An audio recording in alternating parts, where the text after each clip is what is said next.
Assalamualaikum and hello everyone. Welcome back to our channel Taste of Tamil Food. So இன்றைக்கான video வந்து wedding ஸ்டைலில் ஒரு குளித்தட்டு பிரியாணி எப்படி செய்கிறதுன்னு அந்த வீடியோ ஃபுல்லாக ஷேர் பண்ண போகிறேன். நார்மலாக குளித்தட்டு பிரியாணி பார்த்திங்கன்னா எங்கள் ஊர் சைடில் வந்து ரொம்பவே ஃபேமஸ்னே சொல்லலாம். ஃபங்க்ஷன் இல்லைனா கல்யாண வீடுகள்லாம் பார்த்திங்கன்னா இதை மாதிரி ஒரு குளித்தட்டில் தான் வந்து சர்வ் பண்ணுவாங்க பிரியாணி. ஸோ பிளேட்டில் இருக்கிற ஒவ்வொரு குழிலையும் பார்த்திங்கன்னா ரைத்தா, பச்சடி, சிக்கன் பீசஸ்ன்னு வச்சு இந்த மெத்தடில் தான் பார்த்திங்கன்னா விருந்து வந்து எங்கள் ஊர் சைடு கொடுப்பாங்க. அவ்வளோ சூப்பர் அண்ட் டேஸ்டியாக இருக்கும், மசாலாலாம் அதிகமாக சேர்த்து. ஸோ இந்த ஒரு குளித்தட்டை பிரியாணியை வீட்லேயே ஒரு 1/2 kg 1 kg ரைஸில் வந்து எவ்வளோ டேஸ்டியாக செய்கிறதுன்னு சொல்லிட்டு தான் இந்த வீடியோ ஃபுல்லாக ஷேர் பண்ண போகிறேன். ஸோ வீடியோ ஃபுல்லாக ஸ்கிப் பண்ணாமல் பாருங்கள். ரொம்பவே இன்ட்ரெஸ்டிங்காக அண்ட் யூஸ்ஃபுல்லான ஒரு வீடியோவாக தான் இருக்கும் உங்களுக்கு. ஃபஸ்ட்டு இந்த குளித்தட்டில் வைக்கக்கூடிய சிக்கன் ஃப்ரையை வந்து எப்படி செய்கிறதுன்னு பார்த்துடலாம். இன்றைக்கி வந்து நார்மல் சிக்கன் ஃப்ரை இல்லாமல் கொஞ்சம் டிஃப்ரெண்ட்டாக வந்து KFC டைப்பில் வந்து சிக்கன் ஃப்ரை செய்யலான்னு சொல்லிட்டு இருக்கேன்.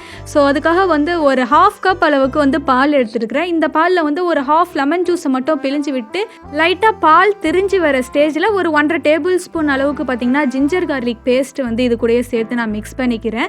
இந்த சிக்கன் ஃப்ரை பார்த்திங்கன்னா ஒரு 1/2 அன் ஹவருக்கு முன்னாடியே வந்து மேக்னேட் பண்ணி ஃப்ரிட்ஜில் வந்து வச்சிடணும். ஸோ அதுக்காக தான் வந்து ஒரு 1/2 அன் ஹவருக்கு முன்னாடியே வந்து மேக்னேட் பண்ணி வைக்கிறதுக்காக வந்து சிக்கனை வந்து ரெடி பண்ணிக்கிட்டு இருக்கோம். ஸோ இதை மிக்ஸ் பண்ணதுக்கு அப்புறம் பார்த்திங்கன்னா மசாலா ஐட்டமை வந்து சேர்க்க ஸ்டார்ட் பண்ணிடலாம். 1.5 டேபிள் ஸ்பூன் அளவுக்கு பார்த்திங்கன்னா காஷ்மீரி சில்லி ஆட் பண்ணியிருக்கேன். 1 டேபிள் ஸ்பூன் அளவுக்கு வந்து தனியாக எடுத்துருக்கிறேன்.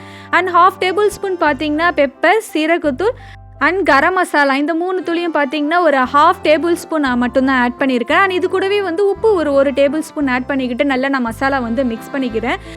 இந்த சிக்கன் ஃப்ரை பார்த்திங்கன்னா ஒரு 1/2 அன் ஹவருக்கு முன்னாடியே நம்ம மேக்னேட் பண்ணி வைக்கிறதுனால அந்த மசாலா எல்லாமே வந்து நல்லா சிக்கனுக்குள்ளே இறங்கி நல்லா ஜூஸி அண்ட் டெம்டிங்காக இருக்கும் சாப்பிடும் போது. So masala one time mix பண்ணதுக்கு அப்புறம் பார்த்திங்கன்னா க்ளீன் பண்ணி வச்சுருக்கிற சிக்கன் பீசஸை வந்து இந்த மசாலா கூட சேர்த்து நான் மேக்னேட் பண்ணி வச்சிடுறேன். ஸோ ஜஸ்ட் மேக்னேட் பண்ணி மட்டும்தான் வச்சுருக்கோம் இந்த சிக்கனை. இதுக்கான வேலை வந்து நிறையா இருக்குது, அதை லாஸ்ட்டில் பார்த்துக்கலாம். ஆனால் அதுக்கு முன்னாடி பார்த்திங்கன்னா பிரியாணிக்கான வெங்காயம், தக்காளி, பச்சை மிளகாய் எல்லாம் வந்து கட் பண்ணி வச்சிடலான்னு சொல்லிட்டு கட் பண்ண ஸ்டார்ட் பண்ணியிருக்கேன். இன்றைக்கி இந்த பிரியாணியோட அளவு பார்த்திங்கன்னா ஒரு 4லேருந்து 5 பேர் தாராளமாக சாப்பிட்ற மாதிரி தான் செய்ய போகிறேன். ஸோ வெங்காயம் பார்த்திங்கன்னா ஒரு 5 வெங்காயம் போல் பெரிய சைஸ் வெங்காயம் வந்து கட் பண்ணிகிட்டு இருக்கிறேன். தக்காளி வந்து ஒரு 3 தக்காளி எடுத்துருக்கிறேன். ஒரு 2 பச்சை மிளகாய் எடுத்துருக்கிறேன். வெங்காயம் பார்த்திங்கன்னா கொஞ்சம் தின்னாக கட் பண்ணலான்னு சொல்லிட்டு தான் இந்த ஸ்லைடரில் நான் வந்து கட் பண்ணிகிட்டு இருக்கேன். ஸோ ஒரு 4 வெங்காயம் போல் பார்த்திங்கன்னா நல்ல ஸ்லைடரில் வந்து தின்னாக வந்து ஸ்லைஸ் பண்ணி வச்சுருக்கேன். அண்ட் தக்காளி பார்த்திங்கன்னா ஒரு 3 தக்காளி போல் எடுத்துருக்கிறேன். அதையும் பார்த்திங்கன்னா ஒரு ரவுண்ட் ஷேப்க்கு வந்து கட் பண்ணி வச்சிடலான்னு சொல்லிட்டு தக்காளியும் கட் பண்ணவே ஸ்டார்ட் பண்ணிவிட்டேன். அண்ட் குளித்தட்டை பிரியாணிக்கு பார்த்திங்கன்னா கண்டிப்பாக வந்து இனிப்பு பச்சடி ஏதாவது செஞ்சே ஆகணும். ஸோ அதுக்காக வந்து இன்றைக்கி பீட்ரூட் பச்சடி செய்யலான்னு சொல்லிட்டு பீட்ரூட்டை வந்து அந்த ஸ்லைடர்லேயே வந்து துருவி வச்சுருக்கேன். ஸோ பிரியாணி செஞ்சுட்டே பார்த்திங்கன்னா சைட் பை சைடு இந்த பச்சடியும் வந்து செஞ்சிடலாம். ரொம்ப ஈஸி தான் இந்த பச்சடி செய்கிறதுக்கு. ஸோ ஃபஸ்ட்டு வந்து பிரியாணி செய்கிறதுக்காக ஒரு பெரிய பாத்திரம் எடுத்துருக்கேன். பாத்திரம் நல்லா ஹீட்டாக இருந்தால் ஒரு 4லேருந்து 5 டேபிள் ஸ்பூன் பார்த்திங்கன்னா எண்ணெய் நான் சேர்த்துக்கிறேன். எண்ணெய் நல்லா ஹீட்டானதும் பார்த்திங்கன்னா பட்டை, கிளாம்பர், லவங்கம், ஸ்டார்னு சொல்லிட்டு பிரியாணிக்கு வந்து வாசனை பொருட்களாக சேர்க்க வேண்டிய எல்லா பொருட்களையும் வந்து நான் இதில் கூடயே சேர்த்துக்கிறேன். ஸோ இதெல்லாம் பொரிஞ்சதுக்கு அப்புறம் பார்த்திங்கன்னா கட் பண்ணி வச்சுருக்கிற வெங்காயத்தை வந்து ஒரு பாதி வெங்காயம் மட்டும் நான் சேர்த்துக்கிறேன். நான் எக்ஸ்ட்ராவே தான் அன்றைக்கி நான் வந்து வெங்காயம் வந்து கட் பண்ணி வச்சுருந்தேன். கடைசியாக ரைத்தா செய்ய யூஸ் பண்ணிக்கலான்னு சொல்லிட்டு ஸோ கட் பண்ணி வச்சுருந்த வெங்காயத்துலேருந்து பார்த்திங்கன்னா ஒரு 3 வெங்காயம் அளவுக்கு தான் வந்து இந்த பிரியாணி செய்கிறதுக்காக பாத்திரத்தில் சேர்த்துக்கிறேன். கேஸை லோ ஃப்ளேமில் வச்சு இந்த வெங்காயத்தை பார்த்திங்கன்னா நல்லா எண்ணெயிலே வதக்கிக்கிறேன். ஸோ நல்லா ஒரு லைட்டு ப்ரௌன் கலருக்கு மாறணும், அது வரையும் கேஸை லோ ஃப்ளேமில் வச்சு நல்லா வதக்கிக்கலாம்.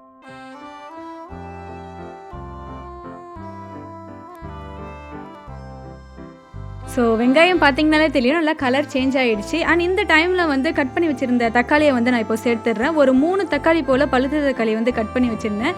ஸோ இதையும் எண்ணெயிலேயே சேர்த்து நல்லா தக்காளி நல்லா ஜூஸி ஆகிறது வரையும் வந்து கேஸை லோ ஃப்ளேமில் வச்சு நல்லா வதக்கிக்கலாம். பிரியாணிக்கு பார்த்திங்கன்னா எப்போதுமே தக்காளி வந்து கொஞ்சம் பெரிய சைஸாக கட் பண்ணி போடுறது வந்து நல்லது. ஸோ அதனால தான் வந்து கொஞ்சம் பெருசாகவே இருக்கட்டும்னு சொல்லி ரவுண்ட் ஷேப்க்கு வந்து தக்காளியை கட் பண்ணி சேர்த்துருக்கிறேன். ஸோ வெங்காயம் தக்காளியெல்லாம் வதங்கினதுக்கு அப்புறம் பார்த்திங்கன்னா ஒரு 2 டேபிள் ஸ்பூன் அளவுக்கு வந்து இஞ்சி பூண்டு பேஸ்ட் வந்து சேர்த்துக்கிட்டு நல்லா வதக்கிக்கிறேன். ஸோ இஞ்சி பூண்டோட பச்சை வாசனை போன பிறகு பார்த்தீங்கன்னா ஒரு 1.5 டேபிள் ஸ்பூன் அளவுக்கு வந்து மிளகாய் தூள் நான் இது கூடயே சேர்த்துக்கிறேன். அண்ட் மோஸ்ட்லி நான் எல்லா வீடியோஸ்லேயும் சொல்லியிருப்பேன், எப்போதுமே வந்து பிரியாணி அண்ட் மற்ற சிக்கன் மட்டன் ஏதாவது செய்கிறதா இருந்தால் எப்போதுமே வந்து மிளகாய் தூளை வந்து இதை போல் எண்ணெயிலேயே சேர்த்து வதக்கிக்கோங்க. ஸோ ஒன்ஸ் மிளகாய் தூளை வந்து எண்ணெயில் சேர்த்து நல்லா வதங்கினதுக்கு அப்புறம் பார்த்தீங்கன்னா ஒரு கைப்பிடி அளவு வந்து கட் பண்ணி வச்சுருந்த கொத்தமல்லி தலையை வந்து இது கூட சேர்த்துக்கிறேன். அண்ட் 2 பச்சை மிளகாயை பார்த்தீங்கன்னா கீறி வச்சுருக்கிறேன், அதையும் வந்து இது கூடயே சேர்த்து நல்லா மிக்ஸ் பண்ணி விட்டுக்கிறேன். இந்த மசாலாவை இப்போ உங்களுக்கு பார்த்தாலே தெரியும், நல்லா பார்க்கவே நல்லா கலர்ஃபுல்லாக டெம்ப்டிங்காக இருக்குதுன்னு சொல்லிட்டு. ஸோ இதனால தான் சொல்கிறது, மிளகாய் தூளை வந்து எப்போதுமே வந்து எண்ணெயில் சேர்த்து ஒன்ஸ் வதக்கிக்கோங்கன்னு சொல்லிட்டு. அடுத்து பார்த்தீங்கன்னா கட் பண்ணி வச்சுருந்த கேரட்டை சேர்த்துட்டேன். கூடவே பார்த்தீங்கன்னா ஒரு கப் அளவுக்கு வந்து தயிர் எடுத்து வச்சுருந்தேன், அந்த தயிரையும் இது கூடயே சேர்த்துடுறேன். இந்த தயிர் பார்த்திங்கன்னா வீட்லேயே உரைய வச்ச தயிர் தான். மோஸ்ட்லி நான் பிரியாணி செய்கிறதா இருந்தால் வீட்லேயே பார்த்திங்கன்னா நாளே வந்து தேவையான தயிர்லாம் உரைய வச்சிருவேன். பிரியாணிக்கு வந்து இந்த வீட்டில் செஞ்ச உரைய வச்ச தயிரை வந்து சேர்க்கும் போது நல்லாயிருக்கும்னு சொல்லிட்டு. அண்ட் இந்த ட்ரிக்கை பார்த்திங்கன்னா கண்டிப்பாக நீங்களும் வந்து ட்ரை பண்ணி பாருங்கள். பிரியாணி செய்கிறதா இருந்தால் நாள் நைட்டே வந்து தேவையான அளவு தயிரை வந்து உரைய வச்சு அந்த தயிரை வந்து பிரியாணியில் வந்து சேர்க்குற மாதிரி பார்த்துக்கோங்க. அண்ட் தயிர் சேர்த்ததுக்கு அப்புறம் பார்த்தீங்கன்னா வாஷ் பண்ணி எடுத்து சிக்கன் பீசஸை வந்து இதில் சேர்த்து நல்லா மசாலா கூட ஒன் டைம் வந்து மிக்ஸ் பண்ணி விட்டுட்டேன். ஸோ சிக்கன் பீசஸ்லாம் சேர்த்து மிக்ஸ் பண்ணதுக்கப்புறம் பார்த்தீங்கன்னா ஒரு 1.5 டேபிள் ஸ்பூன் அளவுக்கு வந்து கல்லுப்பு நான் சேர்த்துக்கிறேன். நான் சமையலுக்கு எப்போதுமே பார்த்தீங்கன்னா இது போல் கல்லுப்பு தான் யூஸ் பண்ணுவேன்.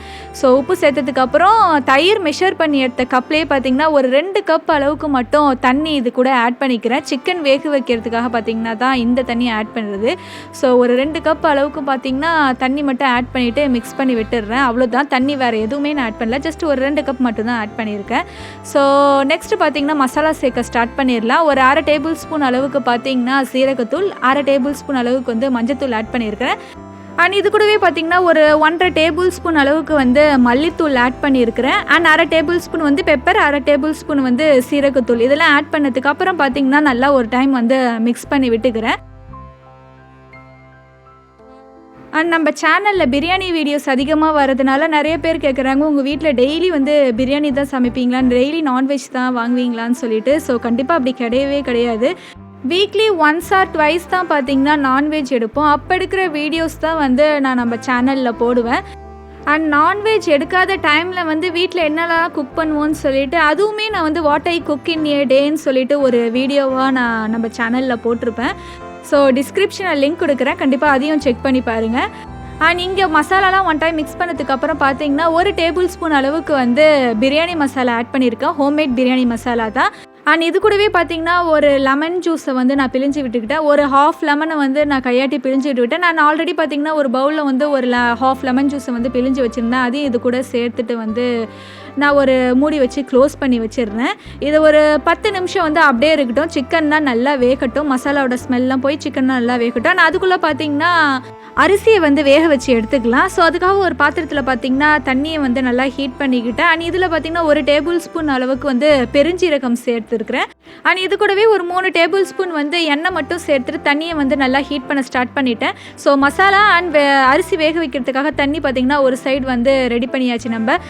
அண்ட் மீன்வைல் சைடில் பார்த்தீங்கன்னா பச்சடி செஞ்சிடலான்னு சொல்லிட்டு கடாய் வச்சுருக்கிறேன். கடாய் ஹீட்டானது ஒரு 3 டேபிள் ஸ்பூன் பார்த்தீங்கன்னா எண்ணெய் எடுத்துருக்கிறேன். எண்ணெய் நல்லா ஹீட்டானது ஒரு கைப்பிடி அளவு வந்து முந்திரி சேர்த்துக்கிறேன்.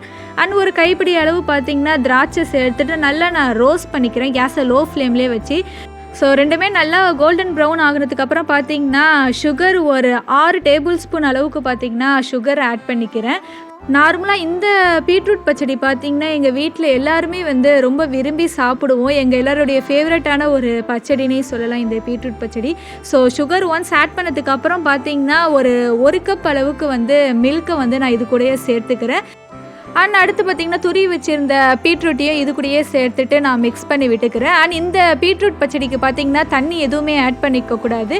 நம்ம ஆட் பண்ணியிருக்கிற பாலிலேயே தான் பார்த்திங்கன்னா இந்த பீட்ரூட் நல்லா வெந்து பச்சடி போல் வரணும். ஸோ அது வரையும் கொஞ்சம் கேஸை லோ ஃப்ளேமில் வச்சு கொஞ்சம் பொறுமையாக தான் இந்த ரெசிபியை வந்து செய்யணும்.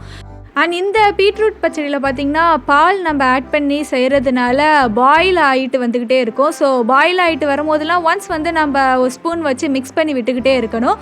அண்ட் மீன்வைல் சைடில் வந்து அரிசி வேக வைக்கிறதுக்காக பாயில் பண்ண தண்ணி வந்து நல்லாவே ஹீட் ஆகிடுச்சு. வாஷ் பண்ணி எடுத்த அரிசியை வந்து நான் இதில் சேர்த்துக்கிறேன். இன்றைக்கி நான் பாஸ்மதி அரிசியில் தான் பிரியாணி செய்ய போகிறேன். ஸோ ஒரு 2 கப் அளவுக்கு பாஸ்மதி அரிசியை பார்த்திங்கன்னா நல்லா வாஷ் பண்ணி இந்த சூடான தண்ணியில் வந்து சேர்த்துருக்கேன். ஸோ அடுப்பு எல்லாமே ரொம்ப பிஸியாக இருக்குது. ஒரு சைடு பார்த்திங்கன்னா பச்சடி, ஒரு சைடு வந்து அரிசி வெந்துக்கிட்டு இருக்குது. அண்ட் இன்னொரு சைடு பார்த்திங்கன்னா மசாலாவும் ரெடி ஆகிட்டு இருக்குது. ஸோ கரெக்டாக ஒரு 10 நிமிஷத்துக்கு அப்புறம் பார்த்திங்கன்னா இந்த அரிசியை வந்து நான் வெளியே எடுத்துடுறேன். ஒரு 90% வந்து அரிசி குக் ஆகுனா போதும். நம்ம தம் மெத்தடில் தான் இன்றைக்கி பிரியாணி போடுற போகிறதுனால ஒரு 90% வெந்ததுக்கப்புறம் வந்து தண்ணியெல்லாம் வடிகட்டிட்டு ஸ்டைனரில் வந்து அரிசியை மட்டும் தனியாக எடுத்து வச்சிடுறேன். அண்ட் இப்போ பிரியாணி பாத்திரத்தையும் ஓப்பன் பண்ணி பார்த்துடுறேன். சிக்கன் பீசஸ் எல்லாம் நல்லாவே வந்திருக்கும். ஆல்மோஸ்ட் ஒரு 10 மினிட்ஸ் வந்து நல்லாவே வேக விட்டேன். அண்ட் இந்த மசாலா உங்களுக்கு பார்த்தாலே தெரியும் நல்லா ஜூஸி அண்ட் டெம்டிங்காக இருக்குன்னு சொல்லிட்டு. அண்ட் அந்த ஓப்பன் பண்ணும்போதே வந்து அதோட ஃப்ளேவர் ஸ்மெல்லாம் வந்து அவ்வளோ சூப்பராக இருந்தது. ஸோ மசாலா அண்ட் அரிசி எல்லாமே ரெடியாக இருக்குது. பிரியாணி வந்து தம் போட ஸ்டார்ட் பண்ணிடலாம். அண்ட் இதுலேருந்து பார்த்தீங்கன்னா சிக்கன் பீசஸ் அண்ட் மசாலாலாம் பார்த்தீங்கன்னா கொஞ்சமாக வந்து பிளேட்டில் தனியாக எடுத்து வச்சுருக்கிறேன். இந்த குளித்தட்டு பிரியாணி பார்த்தீங்கன்னா இன்றைக்கி வந்து லேயர் மெத்தடில் தான் வந்து செய்ய போகிறோம். ஸோ அதுக்காக வந்து கொஞ்சமாக வந்து கிரேவி அண்ட் சிக்கன் பீசஸ்லாம் தனியாக ஒரு பிளேட்டில் எடுத்துகிட்டு ஃபஸ்ட் லேயர் போட்டுட்டு அதுக்கு மேலே போடுறதுக்காக தான் வந்து தனியாக எடுத்து வச்சுருக்கிறேன். ஸோ அடியில் பார்த்தீங்கன்னா கிரேவி கொஞ்சமாக இருக்குது. ஆனால் அதுக்கு மேலே வந்து ஒரு லேயராக வந்து வேக வச்ச அரிசியை வந்து எல்லா பக்கமும் ஸ்ப்ரெட் ஆகிற மாதிரி இது போல் நான் வந்து போட்டுக்கிறேன். அண்ட் இந்த அரிசி உங்களுக்கு பார்த்தாலே தெரியும் நல்லா உதிரி உதிரியாக இருக்குதுன்னு சொல்லிட்டு. அண்ட் நான் முன்னாடியே சொன்ன மாதிரி ஒரு 90% மட்டும் வெந்தால் போதும் அரிசி. பேலன்ஸ் உள்ள 10% வந்து நம்ம இப்போது தம் போடும்போது வெந்துடும். ஸோ வேக வச்சு எடுத்த பாதி அரிசியை பார்த்திங்கன்னா ஒரு லேயரில் வந்து தம் போட்டாச்சு. அண்ட் இதுக்கு மேலே பார்த்திங்கன்னா பிளேட்டில் எடுத்து வச்ச சிக்கன் பீசஸ் அண்ட் கிரேவியெல்லாம் வந்து இதை போல் எல்லா பக்கமும் வந்து ஸ்ப்ரெட் பண்ணி விட்டுக்கிறேன். அண்ட் இதை போல் 2 லேயராக வந்து தம் போடும் போது அந்த மசாலாவோட ஃப்ளேவர்லாம் பார்த்திங்கன்னா நல்லா ரைஸில் இறங்கி சாப்பிடும் போது சூப்பராக இருக்கும். ஸோ அதனால தான் எப்போதுமே வந்து பிரியாணி வந்து 2 லேயராக வந்து நான் தம் போடுவேன். ஸோ மசாலா எல்லாத்தையும் ஃபஸ்ட் லேயரில் ஸ்ப்ரெட் பண்ணதுக்கப்புறம் பார்த்திங்கன்னா பேலன்ஸ் வேக வச்சு எடுத்த அரிசியும் வந்து செகண்ட் லேயராக இது போல் எல்லா பக்கமும் வந்து சமமாக ஸ்ப்ரெட் பண்ணி விட்டுக்கிறேன். ஸோ அவ்வளோதான் 2 லேயரில் வந்து பிரியாணியை வந்து தம் போட்டாச்சு. அண்ட் இதுக்கு மேலே பார்த்தீங்கன்னா ஃப்ரைட் ஆனியன்ஸ் நான் எல்லா பக்கமும் இது போல் கொஞ்சம் தூவிக்கிறேன். அண்ட் திராட்சை கொஞ்சம் நான் முன்னாடியே வந்து ஃப்ரை பண்ணி வச்சுருந்தேன், முந்திரி திராட்சை அதையும் பார்த்தீங்கன்னா இது போல் வந்து எல்லா பக்கமும் ஸ்ப்ரெட் பண்ணி விட்டுக்கிட்டு. அண்ட் பிரியாணி வந்து கொஞ்சம் கலர்ஃபுல்லாக இருக்கணும்னு சொல்லிட்டு பார்த்தீங்கன்னா edible food colour, green food colour எடுத்துருக்கிறேன். இதை வந்து லெமன் ஜூஸ் கூட பார்த்தீங்கன்னா மிக்ஸ் பண்ணி வச்சுருக்கிறேன். ஸோ இந்த எடிபிள் ஃபுட் கலரையும் இது கூட ஆட் பண்ணிவிட்டு கடைசியாக கட் பண்ணி வச்சுருந்த புதினா மல்லியும் இதுக்கு மேலே நான் தூவிக்கிறேன். ஸோ இது ஒரு க்ளோஸ் பண்ணி வச்சிடுறேன். ஒரு மூடி போட்டு க்ளோஸ் பண்ணி வச்சுட்டு வெயிட்டை தூக்கி நான் இது மேலே வச்சிடுறேன், ஏர் எதுவுமே வெளியே போகாத அளவுக்கு. ஸோ அவ்வளோதான், பிரியாணி வந்து தம் போட்டாச்சு. அண்ட் இது ஒரு 10 நிமிஷம் லோ ஃப்ளேமில் அப்படியே இருக்கட்டும். அண்ட் மீன்வைல் சைடில் நம்ம செஞ்சுட்டு இருந்த பீட்ரூட் பச்சடி பார்த்திங்கனாலே உங்களுக்கு தெரியும் நல்லா பால் எல்லாம் நல்லா வற்றி நல்லா சுண்டி ரெடியாக இருக்குன்னு சொல்லிட்டு. ஸோ அவ்வளோதான், பீட்ரூட் பச்சடியும் ரெடி ஆகிடுச்சு. இதையும் கேஸ் ஆஃப் பண்ணிவிட்டு நான் கடையை வந்து வெளியே எடுத்துடுறேன்.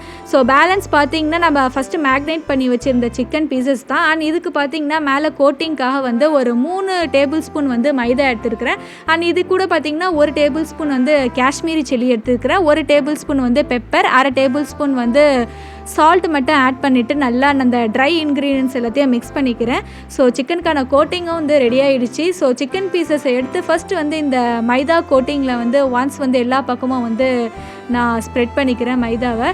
ஸோ கோட்டிங் பண்ண சிக்கனை பார்த்திங்கன்னா சைடில் வந்து ஐஸ் வாட்டர் எடுத்து வச்சுருக்கிறேன். அதில் ஒரு 2 நிமிஷம் மட்டும் டிப் பண்ணி எடுத்துகிட்டு அகைன் வந்து இந்த மைதாவில் போட்டு வந்து நல்லா கோட்டிங் பண்ணிக்கிறேன். அவ்வளோதான், நல்லா ஒரு கிறிஸ்பியான சிக்கன் ஃப்ரை வந்து ரெடி ஆகிடும். ஸோ இதை போல் எல்லா சிக்கன் பீசஸையும் பார்த்தீங்கன்னா மைதா, அடுத்தது ஐஸ் வாட்டர், திருப்பி வந்து மைதாவில் போட்டு கோட்டிங் பண்ணி நான் வச்சுருக்கிறேன். அண்ட் மீன்வெல் சைடில் பார்த்தீங்கன்னா கடாயில் வந்து எண்ணெய் நல்லா ஹீட் ஆகி ரெடியாக இருக்குது. கோட்டிங் பண்ணி வச்சுருந்த சிக்கன் பீசஸை வந்து நான் இப்போது கடாயில் சேர்த்துடுறேன். கேஸை ஹை ஃப்ளேமில் வச்சு தான் பார்த்திங்கன்னா இந்த சிக்கன் பீசஸை வந்து ஃப்ரை பண்ணணும். ஸோ அதுபோல் கேஸை வந்து ஹை ஃப்ளேமில் வச்சு தான் சிக்கன் பீசஸ் வந்து ஃப்ரை பண்ணிகிட்டு இருக்கேன். அண்ட் இந்த சிக்கன் பீசஸ் வந்து கோட்டிங் பண்ணிகிட்டு இருக்கும் போதே பார்த்திங்கன்னா சைட்லேயே வந்து கடாயை வந்து ஹீட் பண்ண ஆரம்பிச்சிடுங்க. கோட்டிங் பண்ணி ஒரு 2-3 நிமிஷத்துலேயே பார்த்திங்கன்னா கடாயில் சேர்த்துட்டு நல்லா ஃப்ரை பண்ண ஆரம்பிச்சிடணும். அப்போ தான் அந்த கிறிஸ்பினஸோடு வந்து அந்த சிக்கன் பீசஸ் இருக்கும். ஸோ நல்லா ஃப்ரை ஆகிடுச்சு. அந்த சிக்கன் பீசஸை பாருங்கள், பார்க்கவே நல்லா டெம்டிங் அண்ட் கிறிஸ்பியாக இருக்குன்னு சொல்லிட்டு. கண்டிப்பாக இந்த மெத்தடில் வந்து நீங்கள் சிக்கன் ஃப்ரையை வந்து ஒன்ஸ் வந்து ட்ரை பண்ணி பாருங்கள், அவ்வளோ ஜூஸி அண்ட் டெம்டிங்காக இருக்கும். வீட்டில் இருக்கிற குழந்தைங்களுக்குலாம் பார்த்திங்கன்னா இந்த மாதிரி ஒரு KFC டைப்பில் வந்து சிக்கன் பண்ணி கொடுத்தீங்கன்னா கண்டிப்பாக வந்து விரும்பி சாப்பிடுவாங்க. ஸோ பேலன்ஸ் இருக்கிற எல்லா சிக்கன் பீசஸையும் பார்த்திங்கன்னா ஆயிலில் சேர்த்து ஃப்ரை பண்ண ஸ்டார்ட் பண்ணிட்டேன். ஸோ இந்த சைட் பார்த்திங்கன்னா நம்ம தம் போட்ட பிரியாணியும் வந்து ஓப்பன் பண்ணி பார்த்துடலாம். ஸோ பார்க்கவே எவ்வளோ கலர்ஃபுல் அண்ட் டெம்டிங்காக இருக்குதுன்னு பாருங்கள். அண்ட் அரிசி எல்லாமே பாருங்கள் நல்லா உதிரி உதிரியாக வந்து இருக்குதுன்னு சொல்லிட்டு நல்லா பர்ஃபெக்டாக வந்து பிரியாணி வந்து குக்காகி வந்துருக்கு.